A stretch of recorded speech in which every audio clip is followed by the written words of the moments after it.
Hello दोस्तों, आप सबों को मेरा अंशु भक्ति चैनल जो है उसमें आपका स्वागत है। और उम्मीद है कि आप सब अच्छे होंगे और आगे भी अच्छे रहेंगे ईश्वर की कृपा से, क्योंकि उन्हीं पे सब कुछ है। हमारे और आपके चाहने से कुछ नहीं होता है। फिर भी जगत की कामना करती हूँ खुशहाल होने की, और सबका भी कामना करती हूँ कि सब कोई खुश रहे, आनंदित रहे। देखिए, हम कल सुंदरकांड का जो प्रथम पृष्ठ का जो था हनुमान द्वादश नाम, तो उसका थोड़ा हिंदी में वर्णन किया था। फिर भी जो उसका सुंदरकांड का पूरा चौपाई है उसको एक एक करके हिंदी में उसका विवरण बताऊंगी, अर्थ बताऊंगी। ऐसे मैं कोई मतलब कोई ज़्यादा ज्ञाता नहीं हूँ, विद्वान भी नहीं हूँ। फिर भी थोड़ा बहुत सोचती हूँ कि हम भी कुछ सुंदरकांड का जो अर्थ है वो जान लें और आप सभी को भी बता दें, क्योंकि मैं पढ़ती हूँ सुंदरकांड शनिवार और मंगलवार को अधिकतर पढ़ती हूँ।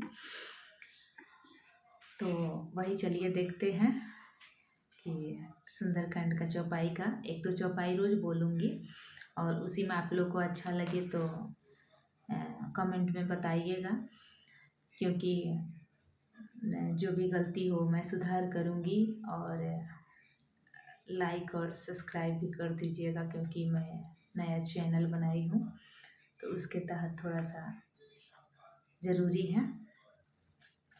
देखिए, उसके बाद वाला जो है श्लोक, जामवंत के वचन सुहाए, सुनी हनुमंत हृदय अति भाए। जब लगी मोहि पर केहू तुम भाई, सही सही दुख कंद मूल फल खाई। जब लगी आऊ सीत ही देखी, हुई ही काज मोहि हरस विशेषी। यह कही नाई सब निहि कहु माथा, चले हरषि हिये धरि रघुनाथा। सिंधु तीर एक भूधर सुंदर, कौतुक कोटि चढ़े उताऊ। पर बार बार रघुवीर संभारी, तर के पवन तनय बल भारी। जही गिरिचरण देई हनुमंता, चले सो गा पाताल तुरंता। जिमि अमोद रघुपति कर बाना, एहि विधि चले हनुमाना।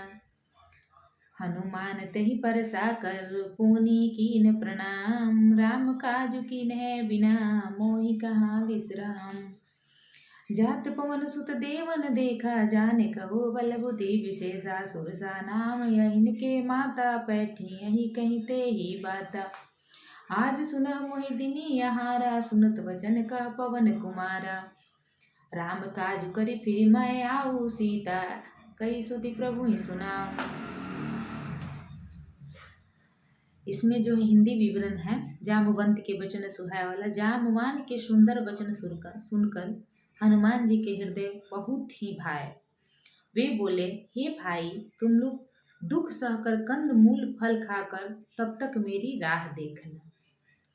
जब तक मैं सीता जी को देख कर न आऊं, काम अवश्य होगा, क्योंकि मुझे बहुत ही हर्ष हो रहा है। यह कहकर और सबको मस्तक नवाकर तथा हृदय में रघुनाथ जी को धारण करके हनुमान जी हर्षित होकर चले। रघुनाथ जी को हृदय में धर के, क्योंकि राम काज को करने के लिए जो भी है, हनुमान जी जो भी काज करने जाते थे राम जी का स्मरण करके ही जाते थे, और कार्य सिद्ध हो जाता था। जिस पर्वत पर हनुमान जी पैर रख कर चले, जहाँ से वह उछले, वह तुरंत ही पताल में धंस गया। इतनी जोर थी। जैसे रघुनाथ जी का मोद बांध चलता है, उसी तरह हनुमान जी चले। समुद्र ने उन्हें रघुनाथ जी का दूत समझकर मैनाक पर्वत से कहा कि हे मैनाक, तू इनकी थकावट दूर करने वाला हो, अर्थात अपने ऊपर इन्हें विश्राम देना। हनुमान जी उसे हाथ से छू दिया और फिर प्रणाम करके कहा, भाई, श्री रामचंद्र जी का काम किए बिना मुझे विश्राम कहाँ है? मैं विश्राम कैसे कर पाऊंगी? जब तक मैं प्रभु का कार्य को सिद्ध न कर लूँ, माँ सीता की खोज न कर लूँ, तब तक मैं विश्राम नहीं करूँगी। देवताओं ने पवन पुत्र हनुमान जी को जाते हुए देखा। उनकी विशेष बल बुद्धि को जानने के लिए परीक्षार्थ उन्होंने सुरसा नामक सर्पों की माता को भेजा, परीक्षा लेने के लिए कि हनुमान जी कहीं बीच में भटक न जाए, उनकी रास्ता कहीं किसी माया में न पड़ जाए। इसके लिए उन्होंने किया। उसने आकर हनुमान जी से यह बात कही। आज देवताओं ने मुझे भोजन दिया है। यह वचन सुनकर पवन कुमार हनुमान जी ने कहा, श्री राम जी के कार्य करके मैं लौट आऊं और सीता जी की खबर प्रभु को सुना दूं।